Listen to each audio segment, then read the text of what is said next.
بسم اللہ الرحمن الرحیم۔ دعوت خطاب دیتا ہوں حضرت مولانا محمد سلیمان شاکر صاحب، ناظم اعلیٰ جماعت الحدیث پنجاب، جناب مولانا محمد سلیمان شاکر صاحب۔ السلام علیکم ورحمۃ اللہ وبرکاتہ۔ احمدہ واصلی علی رسولہ الکریم، اما بعد، اعوذ باللہ من الشیطان الرجیم، بسم اللہ الرحمن الرحیم۔ یا ایہا الذین آمنوا قوا انفسکم واہلیکم نارا۔ حضرات ذی القدر، ہماری مادر علمی جامعہ اہل حدیث چوک دال گیراں لاہور کا آج یہ سالانہ تقریب بخاری کا اجتماع، جس میں آپ احباب بڑی محبت اور خلوص نیت کے ساتھ تشریف فرما ہیں، آج کی اس تقریب پروقار باسعید کے انعقاد کا مقصد ان علماء کرام کی حوصلہ افزائی کہ جنہوں نے میری اس مادر علمی میں 8 سال تک ان صفوں پہ شیوخ الحدیث اور اساتذہ کرام کے سامنے زانوِ تلمس طے کر کے قال رسول اللہ صلی اللہ علیہ وآلہ وسلم کے عظیم خزانے کو اپنے سینوں میں منتقل کرنے کی سعادت حاصل کی۔ میں آج کے اس پروگرام کی وساطت سے یہ پیغام آپ تمام احباب کی خدمت میں پیش کرنے کے لیے حاضر ہوں کہ آج کی اس پروقار اور تقریب باسعید کے تناظر میں یہاں تشریف لانے والے تمام سامعین اور سامعات کی خدمت میں یہ گزارش ہے کہ آج آپ یہاں سے یہ عزم اور ارادہ لے کے نکلیں کہ جس طرح دنیاوی زندگی کے تناظر میں اپنے رشتوں کے تقدس کو ان بخاری کے علماء نے پہچانا، جس طرح والدین کے احترام کو اور حقوق اللہ کے ساتھ حقوق مصطفیٰ علیہ السلام کے ساتھ حقوق العباد کو جس طرح فریضہ انجام دینے کے لیے یہ علماء کرام آج یہاں سے سند فراغت لے کے نکل رہے ہیں، حقیقت بات یہ ہے کہ ہم بھی اپنی دنیاوی اور اخروی کامیابی کے لیے اپنے بچوں کو، اپنے بیٹوں کو، اپنے بھائیوں کو قال اللہ اور قال الرسول کی تعلیم کے لیے کا عزم اور ارادہ لے کے نکلے۔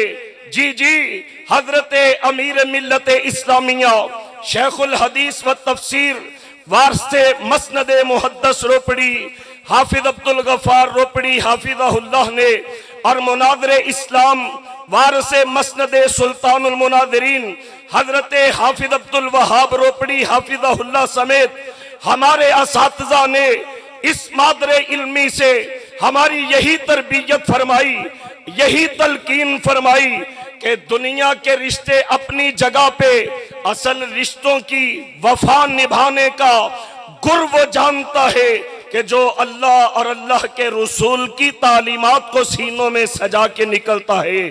اور تاریخ اسلام اس بات کی شاہد ہے کہ دین اسلام کے نہج پہ چلنے والوں نے ان رشتوں کے تقدس کو کبھی پامال نہیں ہونے دیا۔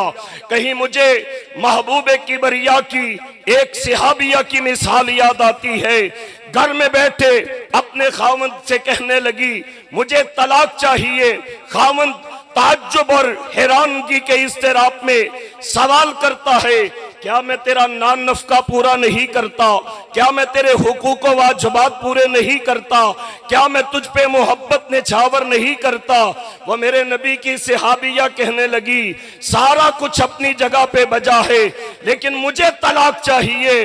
تو صحابی رسول فرماتے ہیں میں بھی طلاق نہیں دوں گا جب تک میں محمد عربی صلی اللہ علیہ وسلم کو گواہ نہ بنا لوں۔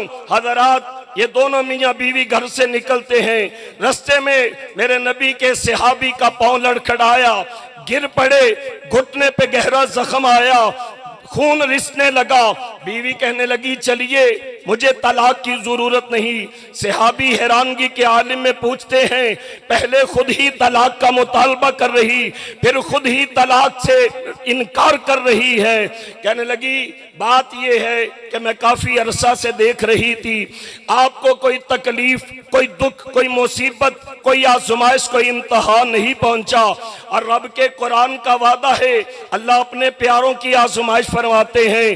مجھے یہ ڈر تھا کہ کہیں آپ اللہ کے محبوب لوگوں کی صف سے نکلے تو نہیں۔ آج جب آپ کو تکلیف پہنچی تو پھر معلوم ہوا کہ ابھی آپ اللہ کی نظر رحمت کے سائے تلے ہیں۔ جی رشتے ہوں تو ایسے پہچانیے دین پڑھنے والوں کو کہ انہوں نے ان رشتوں کے ساتھ کیسی وفاداری نبھائی۔ اور کہیں پہ مجھے محدث عظیم حضرت امام محمد رحمہ اللہ یاد آتے ہیں جو اپنی رات کو 3 حصوں میں تقسیم کیا کرتے۔ ایک حصہ ان کی بہن نوافل میں گزارتی، دوسرا حصہ والدہ محترمہ نوافل میں گزارتی، اور تیسرا حصہ امام محمد نوافل میں گزارتے۔ ایک وقت آیا والدہ کا انتقال ہو گیا، اب رات کو 2 بہن بھائی 2 حصوں میں تقسیم کر رہے ہیں۔ ایک وقت آیا بہن کی شادی ہو گئی، اب امام محمد ان رشتوں کو نبھاتے ہوئے اکیلے ساری رات اللہ کی بارگاہ میں قیام کر رہے ہیں۔ پہچانیے دین کے تناظر میں رشتوں کی وفاداریوں کا عالم کیا ہے، اور یہی وفاداریاں ان جامعات دینیہ سے، یہی وفاداریاں ان ہمارے مادر علمی جیسے عظیم درسگاہوں سے اللہ کی توفیق سے ہمارے اساتذہ کرام ہمارے سینوں میں منتقل فرما رہے ہیں۔ آخری گزارش یہی ہے کہ آج کی اس تقریب کے تناظر میں آپ یہ عہد و پیما کر کے یہاں سے واپس تشریف لے جائیے گا کہ زیادہ نہیں، ایک 2 بھائی یا بیٹے ہم دین کی خدمت کے لیے وقف کر دیں گے۔ وہ دن دور نہیں ہوگا جب ان کرسیوں پہ میرے اور آپ کے بھائی بیٹے برا جمع ہوں گے، اللہ کے فرشتے ہماری قسمت پہ رشک فرما رہے ہوں گے، آسمان کی حوریں مسکرا رہی ہوں گی۔ اللہ مجھے اور آپ کو عمل کی توفیق نصیب فرما دے۔